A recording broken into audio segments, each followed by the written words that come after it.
You are listening to Fika with Vicky on United Public Radio, 107.7 and 105.3 from New Orleans.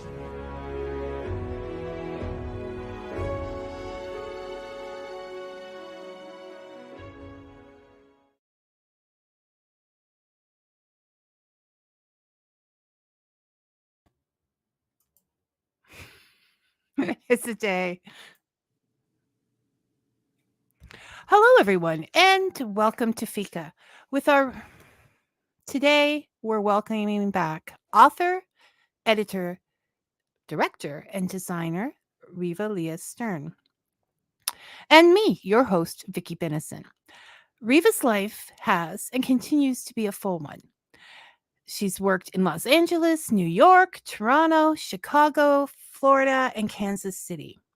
As we discussed, the buffalo that shed her girdle and the Prescott journals during her last visit, we'll be focusing on her work, I Say My Name Today, a mystery revolving around child trafficking.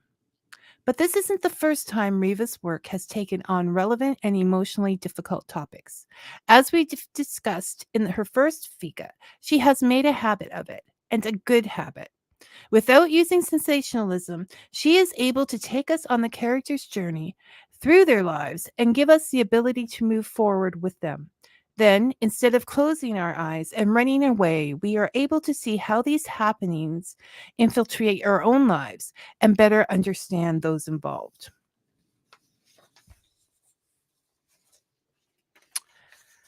Okay. She lost the end of her interjections. So, not only do I want to talk about I Say My Name Today, but I also want to interrogate, because we're dealing with mysteries, Reva about how she makes it happen, because her characters are honest, real, they live next door, and they're a part of our lives, and they remain a part of our lives even after she's finished. So thank you, Reva, for the writing you do on so many levels. It works. And welcome to Fika. It's a pleasure. It's all mine. So the first question, I guess, is how did you I can't believe that. How I threw people, I threw out the wrong sheets. So we're going cold here with a few index cards. Reva's It'll be an adventure. Love adventures. How was I Say My Name born?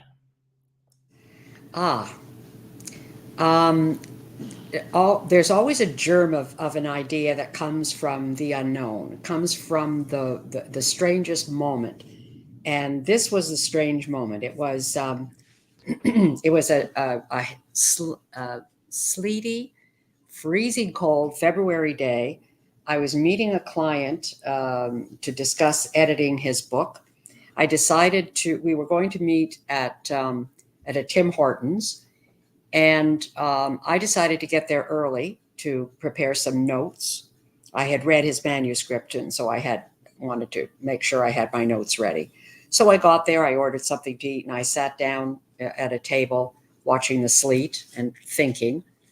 And I noticed a little girl sitting in a corner where two panes of glass converge in the corner of the restaurant, of the coffee shop. She was wearing a coat that was too big. She had no hat, no mittens. The table was empty.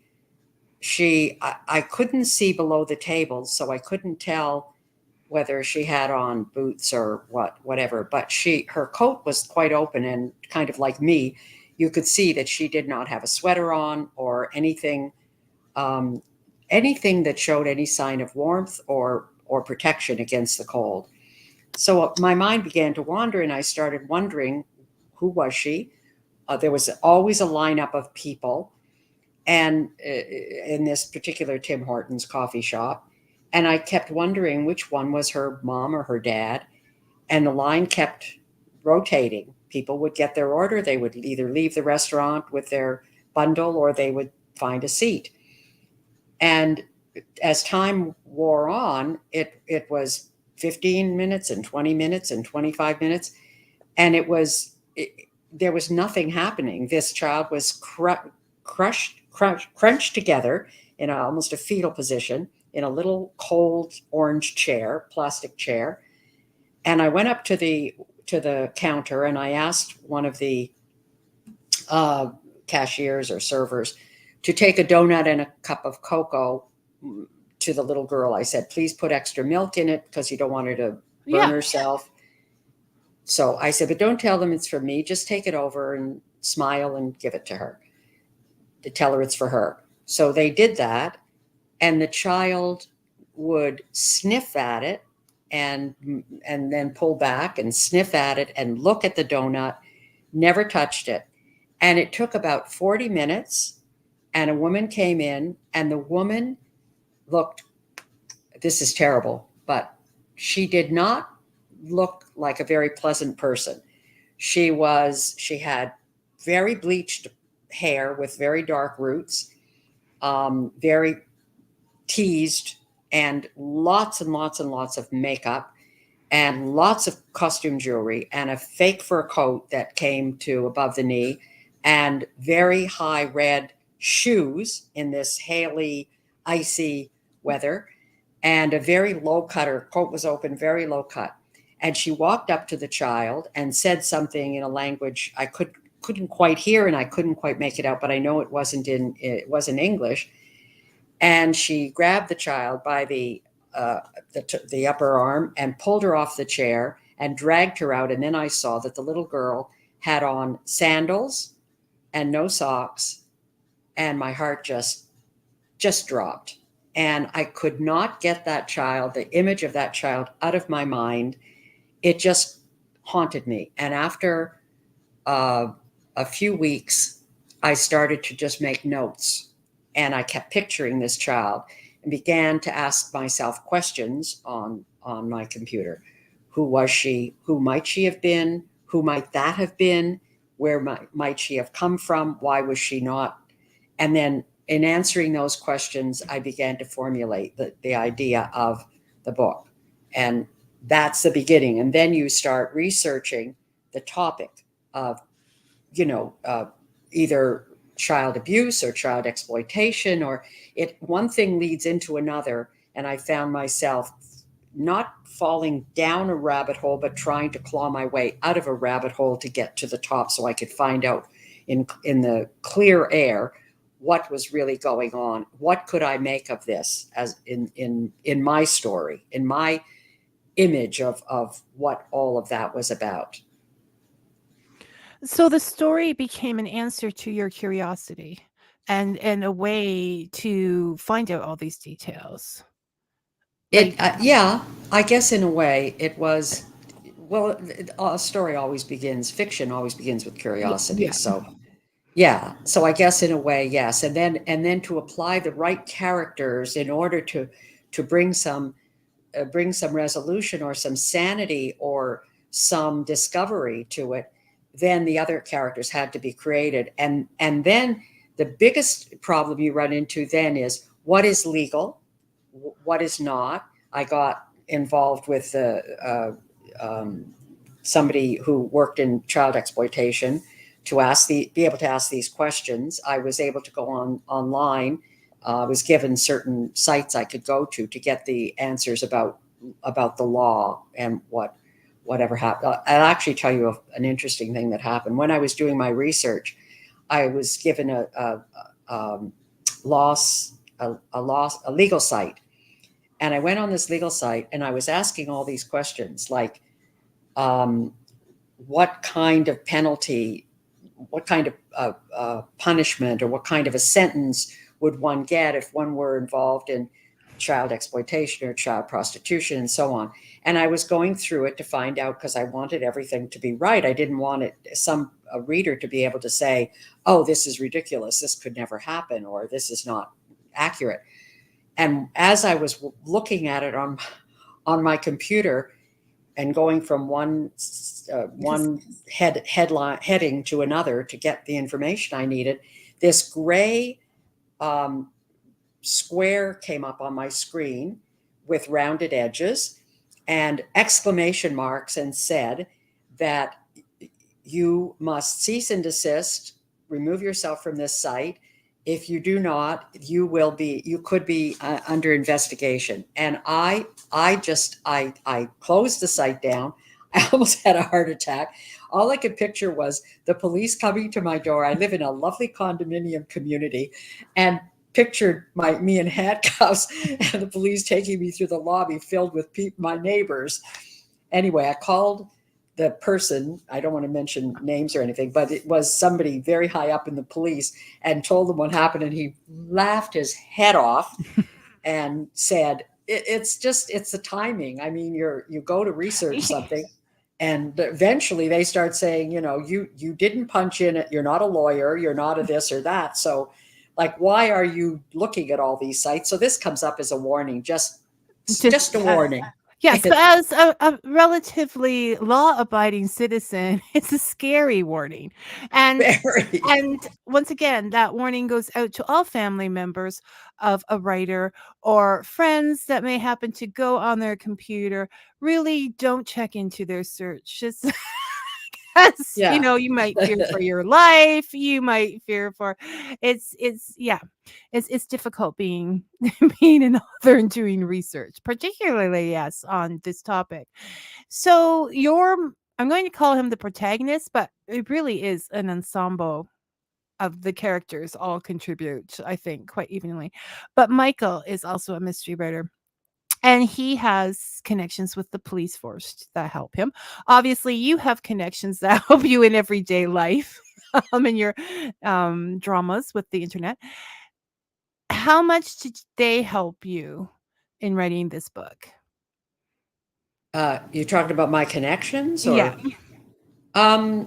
Well, just like with the Prescott journals, that one I had a Crown attorney who read my first draft. So, because I wanted to make sure that the legalese was appropriate, and she was wonderful. Actually, when I moved to Toronto originally, my intention was to go to law school, but I got married instead.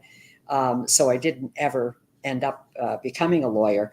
But she thought I was a lawyer, because she said that I had done such a good job, and I thought she was just being patronizing. But she said there were very few errors. But if you're going to deal with the idea of child exploitation, which there was some of that in my Prescott journals as well, you do need to connect with the police and with the legal department, so that you have everything, up to date. Right. So I didn't have to do much, because I had already done a lot of it with the Prescott journals. I had found out a lot, because it was a very, very different story, very different circumstances, and really it was ultimately a different kind of different plot. There was a subplot concerning the child exploitation, but it led to many, many other plot lines that took priority. So I was able to check with two different lawyers and the police, and get some advice when I was really curious. Can we do that, or is this possible? So they were very, very helpful. Yeah. So do you just know all these people, or do you go looking for them? Well, I've been a writer and director for a long time, and a lot of plays I did. I did a play many years ago called oh my goodness, it just went right out of my head.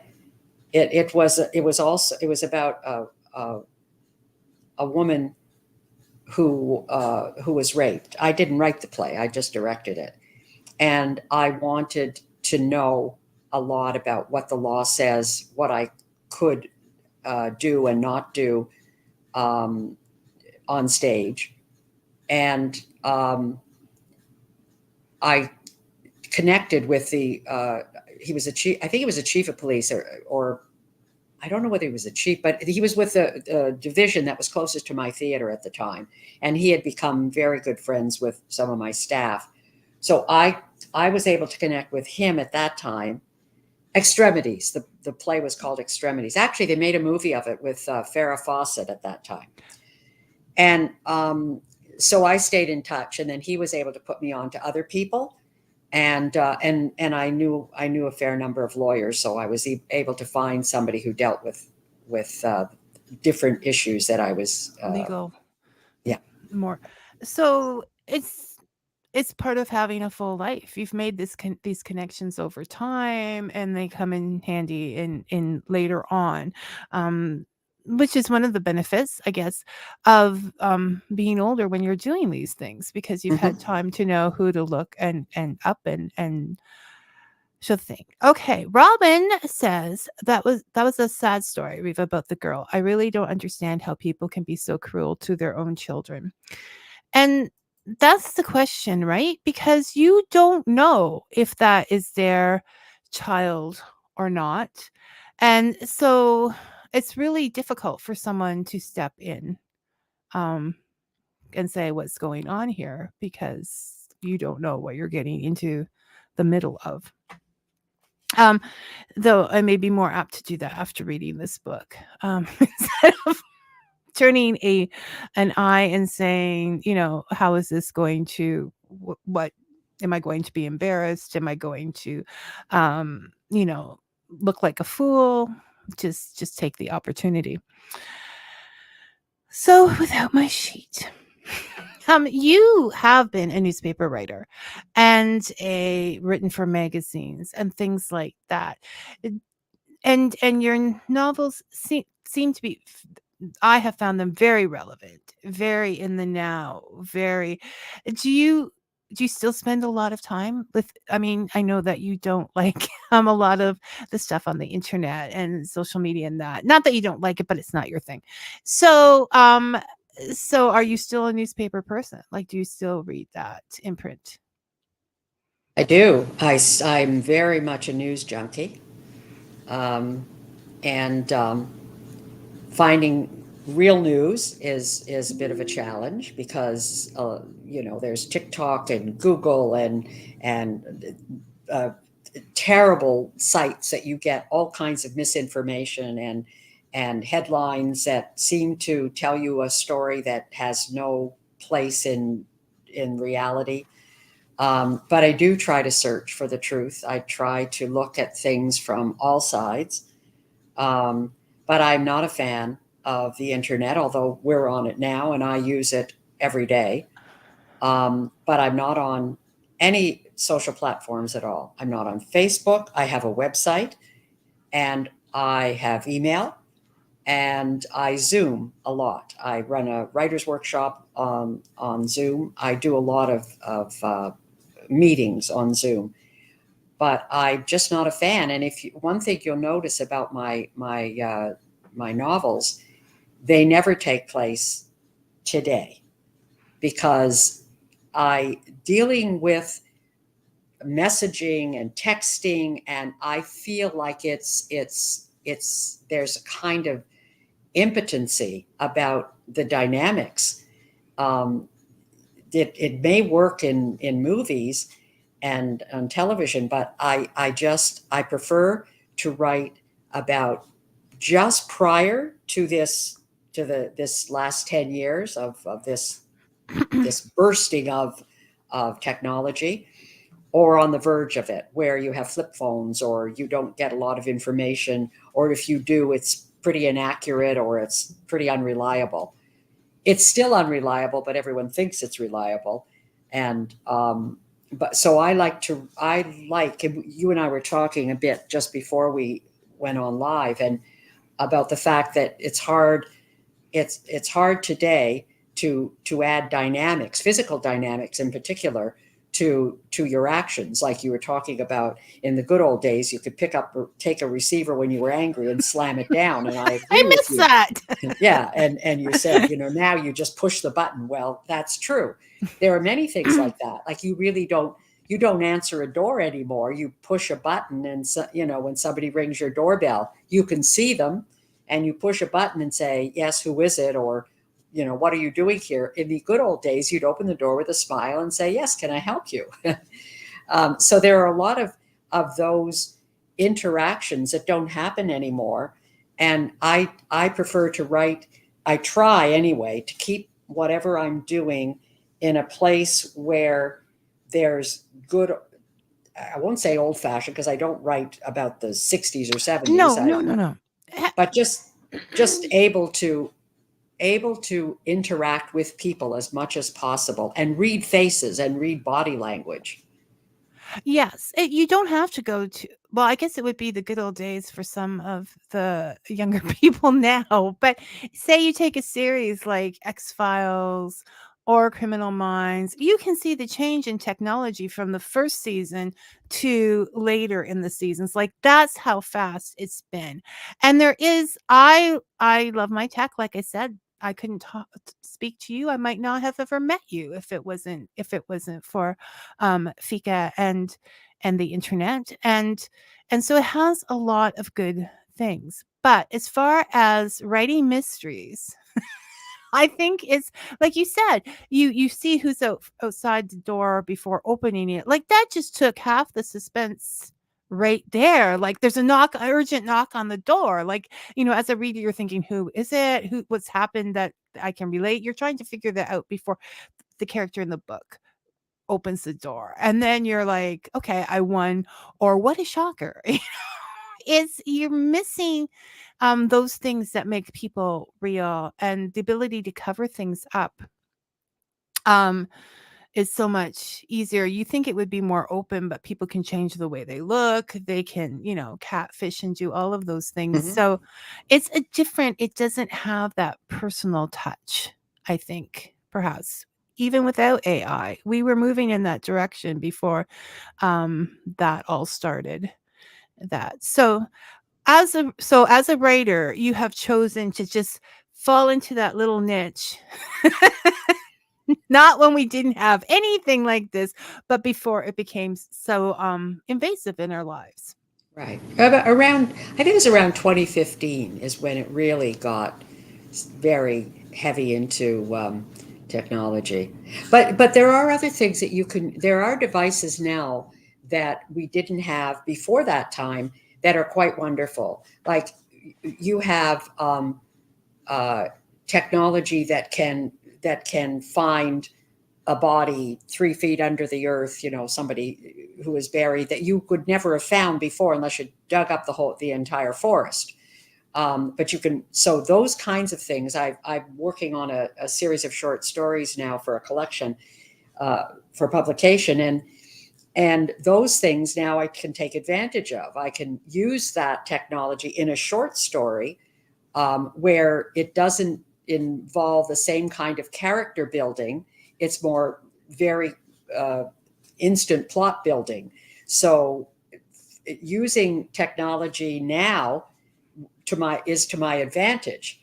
But I just find that a lot of technology is a shortcut. It leaves out so many details that are so delicious and delightful for the reader, and you just go to the technology. Well, let's just hit the internet button and see, or the social media button, and let's see what we could come up with. It just isn't the same. Although Garcia is still adding excitement on Criminal Minds with her computer knowledge, but you don't. Yes, it's not the same as someone rushing to give somebody information when they can just they can just call them. So there isn't that rush. There isn't. I mean, there is. And I don't think it's just an age thing. I'm sitting here worrying, is this an age thing? Is it me? But yeah, I think there is definitely more room for that dark, rainy night in the dark house before, because you couldn't get electricity. I mean, that's why even now a book written during the time period of the 19th century, a horror story, will be scarier because there are no lights to turn on, right? Those shadows are permanent. There's no escape from them. So that is. And speaking of Criminal Minds, because I also think one of the ways you make your characters more real to us is by throwing in some pop culture, some television, any of those things that make us, for example, I'm just going to go for the example because I still have that because that was on index card. Okay. So Claire says, I was watching Criminal Minds when you drove in. So maybe that's why I got spooked. Now this first immediately makes me care about Claire. Because I am, and I also relate to her because there's no way I'm walking out on a dark night down the street after watching Criminal Minds. Okay, so it gives you that idea to begin with, and I find that you do that often, not often, like too much, but you will throw those things in there. For example, where Dora got her name or whatever. I don't want to tell the whole story, but is that, do you do that on purpose or is that just part of your natural writing? Well, it's intentional, but I never thought of it I've never thought of it in those terms as to whether it's part of my natural writing. I think it's just the way the way I see people speaking and relating. That's Mhm. that in that time, Criminal Minds was very hot 10 years ago, and so the reference would be Criminal Minds, or would be the program that you referred to concerning Dora.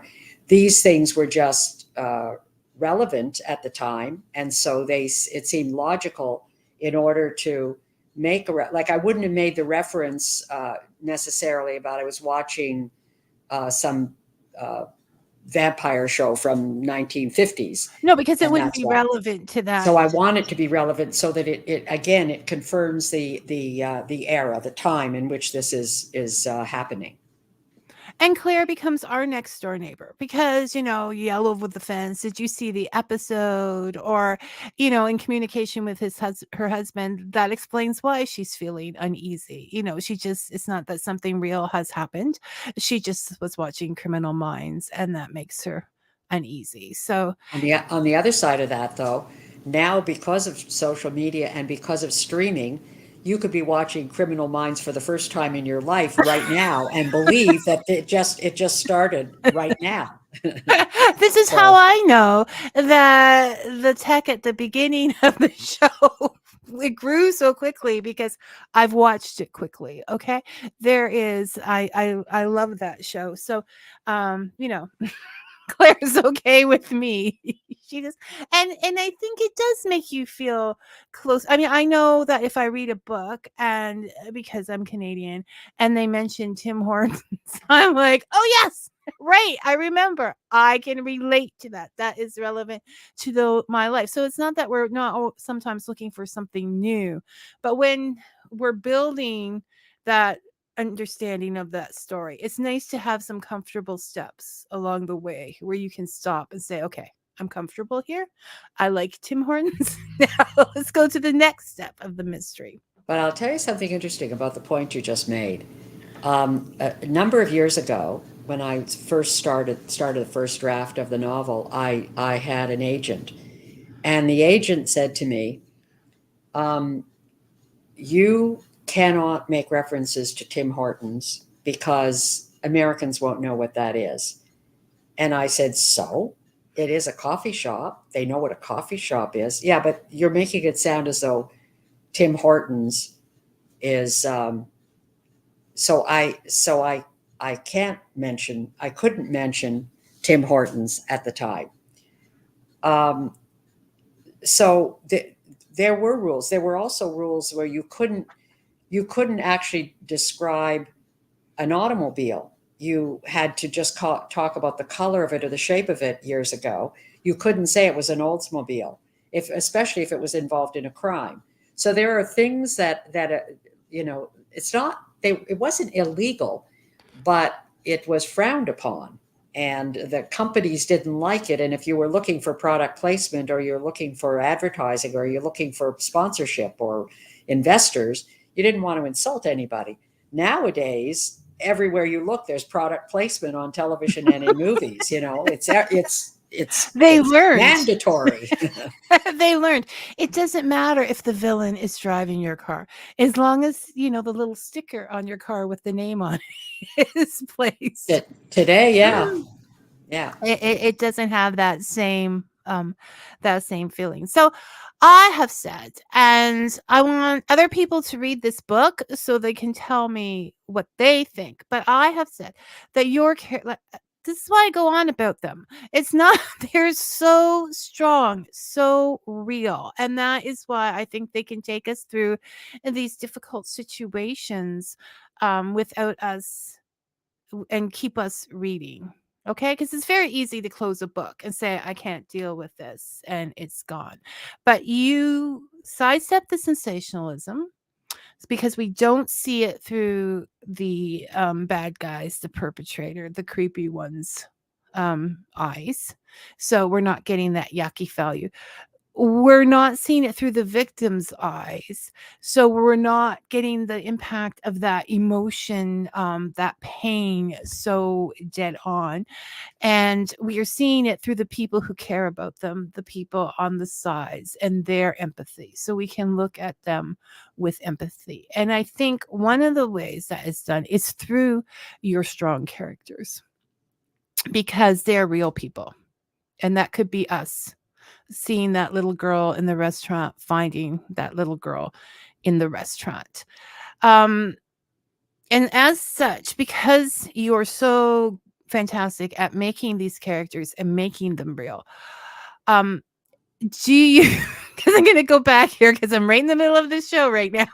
Do you think that an author could be considered a character profiler? Because you're looking into their life as a whole, even though we only see parts of it.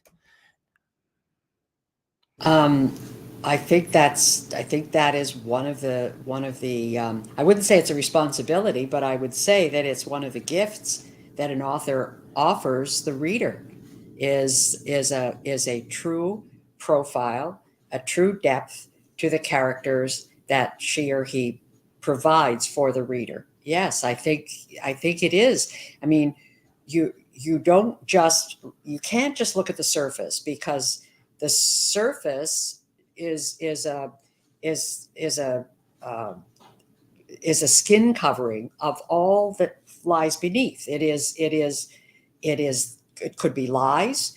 That person may be absolutely charming, but if you don't profile that person and give the reader something more, then there is no mystery. Uh, there's no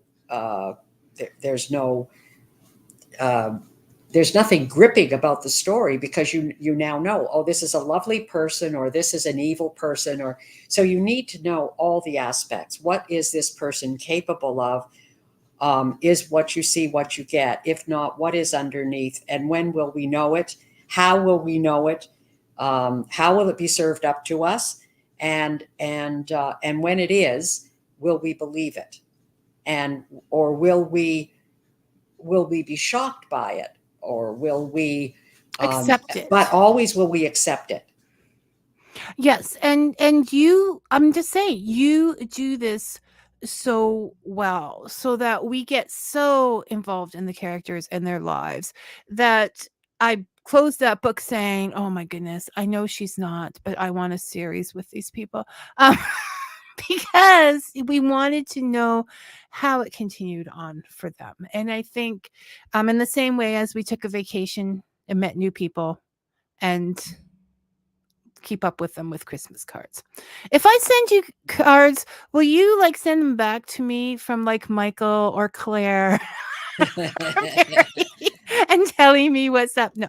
So this unfolding, the continuation of a story gives us security, so that we knew that they were there before, we know that they'll be thereafter. Well, I mean, so not everybody's going to be there depending on the thriller, but there will be a logical reason for it.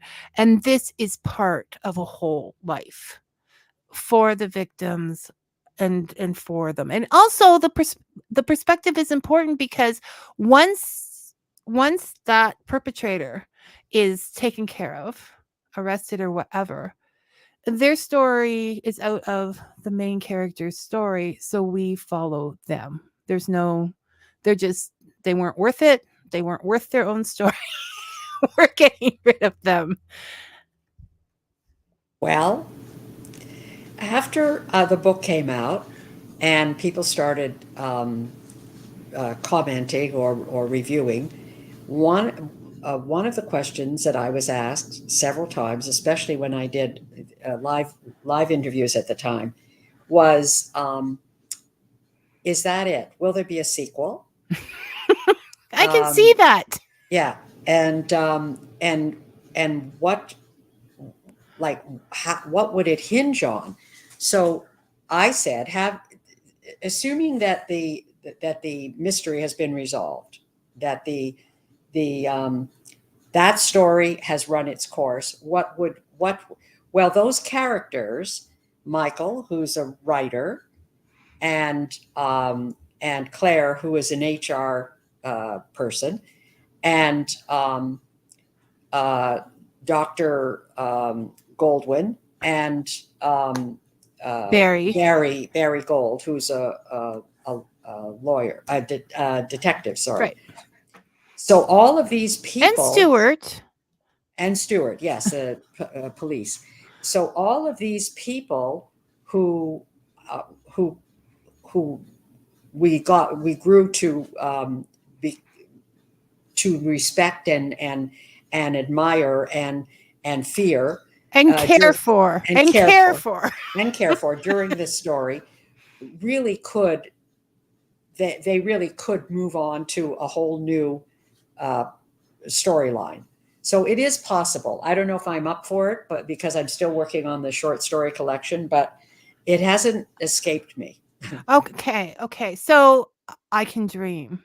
And I can say, but this is one of the benefits of not doing it right in today, because you can go back in time and you can start like the next day kind of thing. I mean, not that you would start, you'd wait for something to happen, but whether it's 6 months or whatever, you don't have a reality timeline to work with that. So that would make it a little bit easier.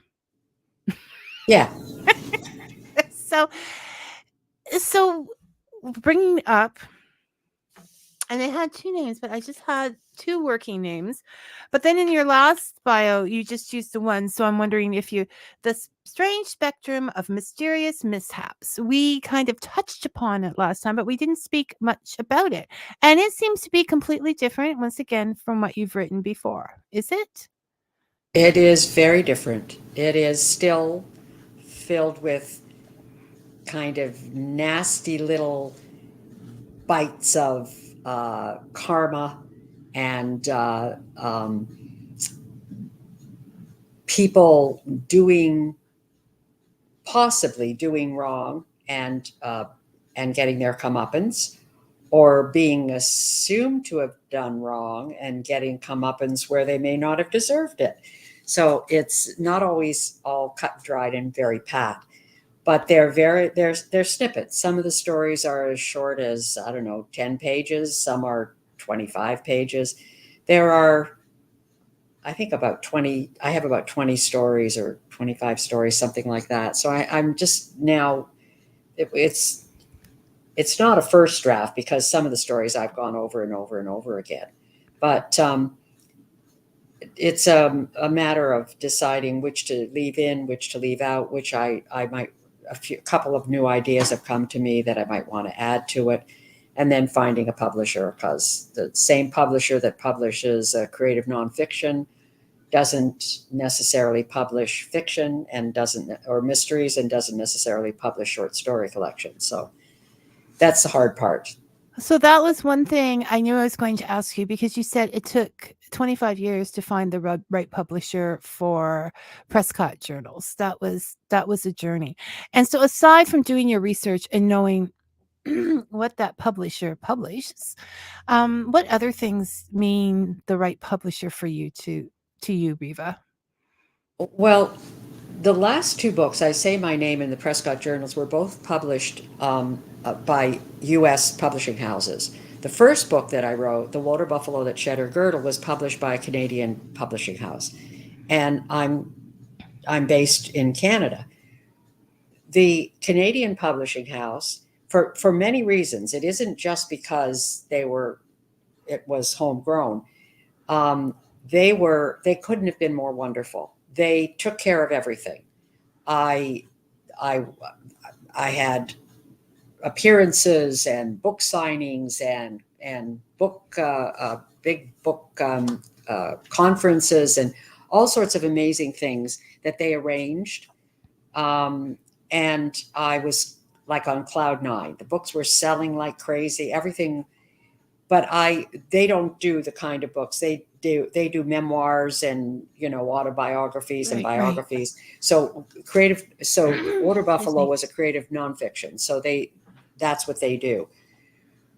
So if I'm going to now do mysteries or thrillers, I have to find a publisher. And when I was submitting, these two different publishing houses in the States both wanted both books. So I ended up with one publishing house 1 year taking one, and then the next year the other publishing house took the other. So having it published in the States meant that the books were more expensive, that they will do very little for you because they don't know the Canadian market, unless you're Margaret Atwood, of course. But if you're not a well-known, well-established mystery writer, even though the people that backed me, I mean, one of the testimonials or blurbs, the back cover blurbs, on the back was Andrew Niederman, who writes the V.C. Andrews books, and he happens to be a dear friend, and endorsed my work. That still didn't seem to matter. They did really nothing other than make sure that the book went through the proofing and so on, and with Prescott journals, I got some good feedback on certain little bits and pieces, but other than that, it was mostly about just getting the book done. And it's not like I self-published. I mean, I didn't pay for anything. They did it all in terms of getting the book into print and ready. But they don't have a connection anymore to the bookstores. If in Canada, Chapters and Indigo wouldn't take the book, and I found it just impossible. So when you ask what I'm looking for, I really want to find a Canadian publishing house to do the collection, because at least I stand a better chance of getting it into bookstores, and there might be a life for the book that follows. So it was on Barnes and Noble in the States, and it was on Amazon, and it was in Europe. It was sold somewhere else. In Australia, I think it was sold on Amazon in Australia. But there were a few other online venues that sold it in other places around the world. But it doesn't really mean anything, because I don't have the kind of following that somebody like Atwood would have. So, which is why we need to. No offense to Margaret Atwood. No, none. I'm saying have all her books. We as a whole, humanity, does not pick up different types of books. I find that with my little free little library.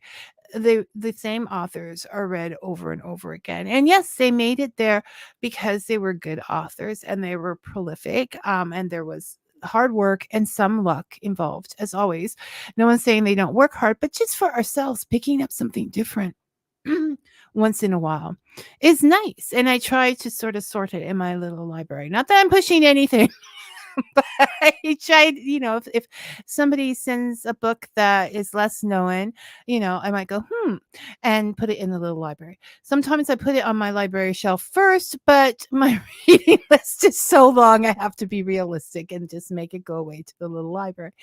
So it is something that people can look at in themselves to do that. Second of all, it's hard to it's harder to do personal appearances. Like they're usually done in large towns.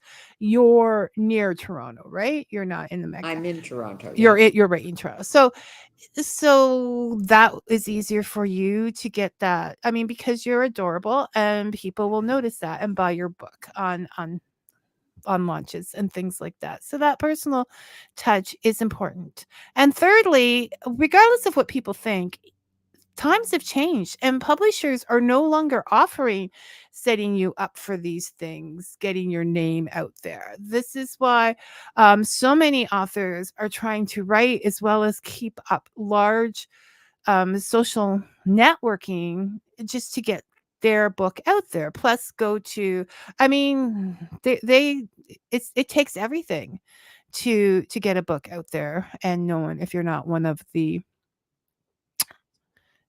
gods of writing, I think. And if you're not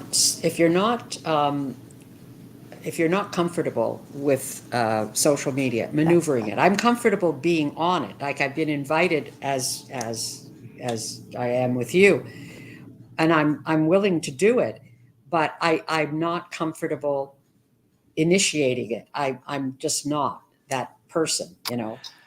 Well, So it's very hard for me there to. comes a dilemma because I would say that most people who spend a lot of time reading or writing are by nature introverts. This is what draws them to it in the first place. And excuse me, allergy seasons always. And so then they are being thrown out of their comfy nest where they haven't seen a lot of people into the world, into the whole thing. And it's difficult for them to answer a message. Might take them. I'm only saying this because I know from a friend of mine. I have trouble answering a message because I want to make sure that I say the right thing, right? So I will spend 2 hours on one message, and I'm getting better at that. But it is difficult, I think, to play all the roles that an author has to play now.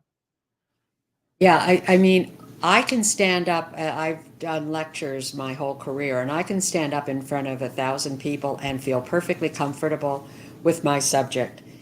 But calling someone to ask them to, would they please take my book, put it on their shelves, I find that hard. I did try it. I did ask. I even had friends who who don't live right in Toronto take the book to their library, their public library. And the librarian says, no, we only do local authors. You know, if you're not an internationally known author, then you have to be a local author. Like if you're in Mississauga, then you need to be a Mississauga based author. So but in Toronto, uh, some of the people who wanted to bring my book to their library, the librarian said, you have to fill out a form, you have to be a member, you have to do this, and you have to do that.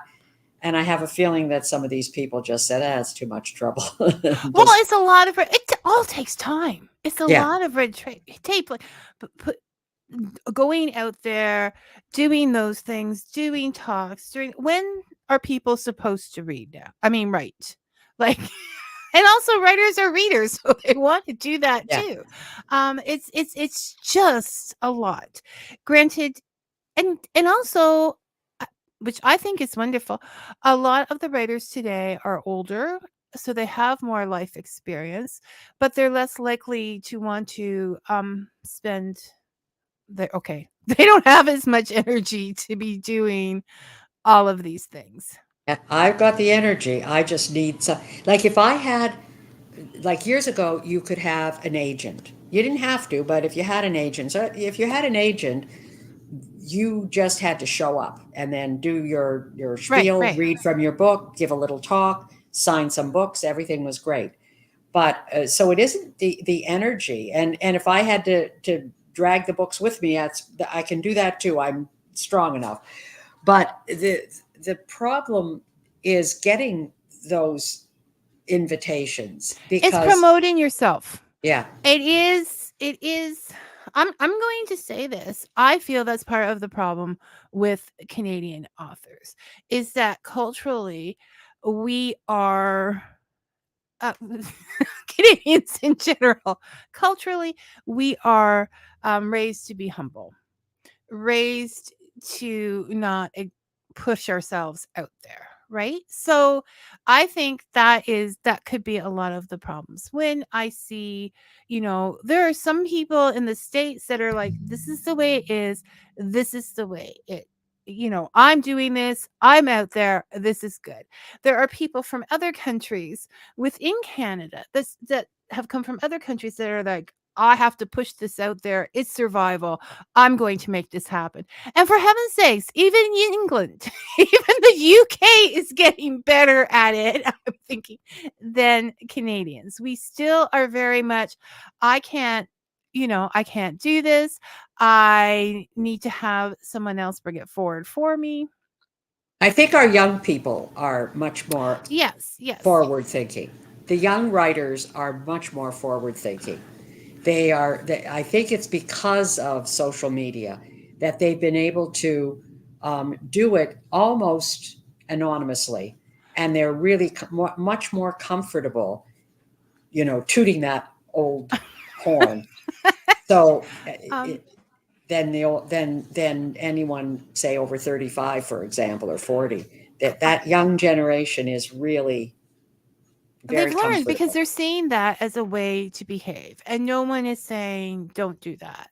Well, Just they can be do outrageous things on TikTok or whatever, and right, right. nobody raises an eyebrow, so they're There's not comfortable. there's nothing you can do that's going to overshadow all this stuff out there. Like it's about getting attention now.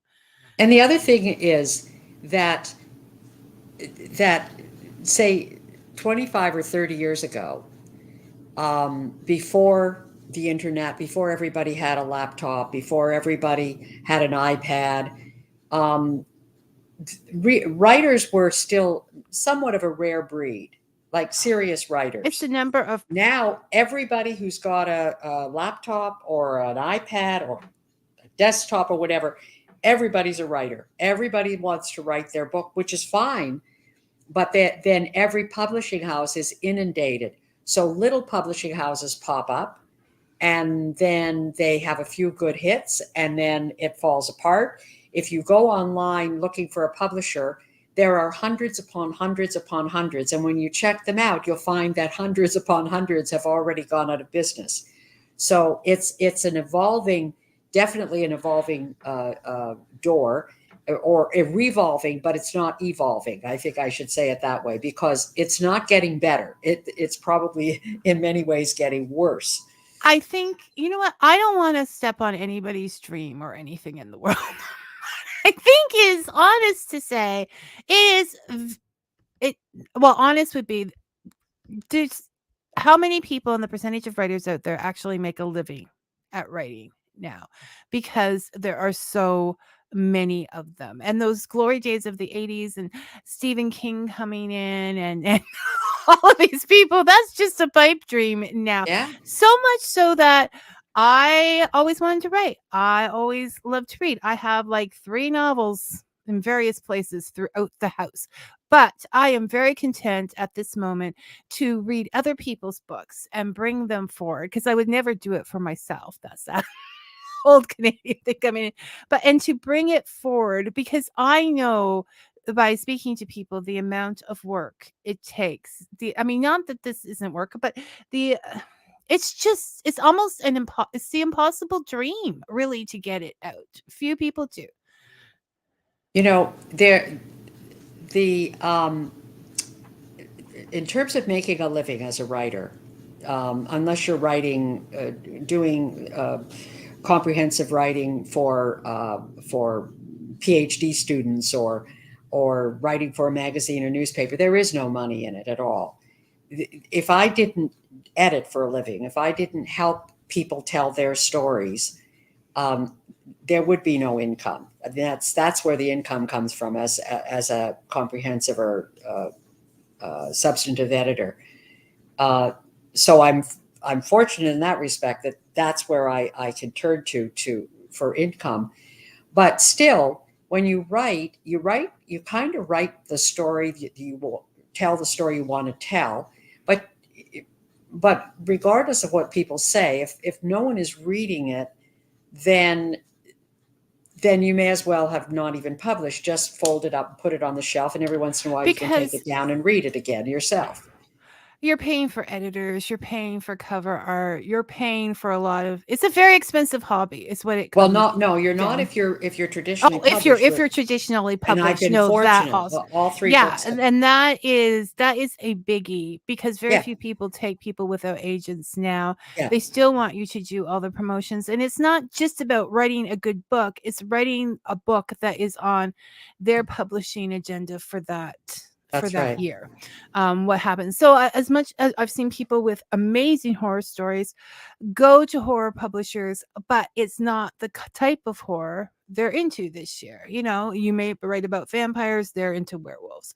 So all of these things make a difference when you're reaching out for this. I yeah, no, it's but I condone anyone that follows their dream, and so I'm going to help them have a voice if they can. And there are ways we can find different things out there. I know a certain ebook publisher, which will remain nameless, just had a fill your insert e-reader name here for free. And a lot of indie authors and things will put their works out there for free to get people to hear their voice, so that they know what they get. And I had sore fingers because I found out like 2 hours before it was shutting down for the day. And I'm like, I'm going to get these books because I have to know. And I went through two. You're going to, and you don't have to read them all of the book. You know if it's going to suit you after a few pages or even 2 or 3 chapters. And then I found one that I totally fell in love with, which is which is the perfect Halloween read, and she will be on in October for the perfect Halloween read. So you don't know, I mean, books for the average person, books are becoming expensive. And so you can help out unknown people by doing something like that, and you get a lot to read along the ways, and that's how they choose to promote. So people are trying anything out there to get you to hear their words, read their words. And you wouldn't, like I said, if I wasn't experimental, I would never have read Reva's books. She also sent them in a lovely gift bag with tissue paper to my house through a friend, because that's another thing. Postage is getting very expensive for these things. And I have been delighted with each and every one of them. And I am just so blown away, Reva, by your ability with your characters, your honesty, and to take us into, like I said, these difficult emotional subjects and have us still have something. I haven't quite got the words for it yet, but something settle within ourselves that we will keep our eyes open and look at the world differently and not blame and judge and all of those other things. So That's you're wonderful. amazing. Well, I gotta say, Vicky, I don't know how many people are watching or listening, but I would say that you're a rare breed. That doing what you do, giving a voice and a platform to writers and directors and people in the arts and in different aspects of the arts, is just that people who are not yet Margaret Atwood or whomever, and the idea that you do this out of a love for the written word or the television program or the whatever it is that tells these incredible stories. The fact that you do this and put your heart and soul into this is exactly what we need. We need more. We have so many writers. We need people like you who care enough to to to platform us, because it's the only way that people will know that we exist. And I just think it's absolutely wonderful. I think it's amazing what you do. Well, thank you for saying that. I don't think I can stop now. I mean, on those mornings I wake up and there's a list of things to do. I'm like, why are you doing this? But I just because it needs to be done. It needs to. I don't know. I love the world and I love the people in the world, but I think somehow we're losing something of that with all the artificialness and the lack of honesty, um oh, Robin says we are both doing something really special. So That's really nice. That's really nice. Robin, I'm sending you a card. I don't know where you live. I don't know Robin, but he shows up. So Well, that's he's wonderful. he's important. But as you know, as someone who read or watched television or whatever, for anybody who's had a difficult childhood or whatever, these books, these television shows, these whatever step in and help you understand a world that you may not have the ability to get out to and see. And this is just my thank you for those who went before and did that. Okay, Reva, we've got to bring in a joke here. Anyways, I'm telling you, when I was writing up your show that I threw in the garbage, when I was writing up your show, I had, for the first time in forever, this overwhelming need to listen to Defying Gravity from Wicked. So I've decided that is your song, because aside from your books, no matter what happened, you weren't going to be told what to do. You held on to your integrity, and so that I think you're a perfect example for that in real life and in your writing. So kind. So that's your song. From now on, that I will think of. If I hear that song, I will think of you. So thank you so much for joining us today and for this great conversation. I should just throw out the paper more often. And you're always welcome back, even if we just want to talk about, I don't know what. This is my socializing time now, so even if we just want to talk. But our time is up, so I have to say goodbye and take care of yourself, okay? Thank you so much. Thank you. And thank you, Robin.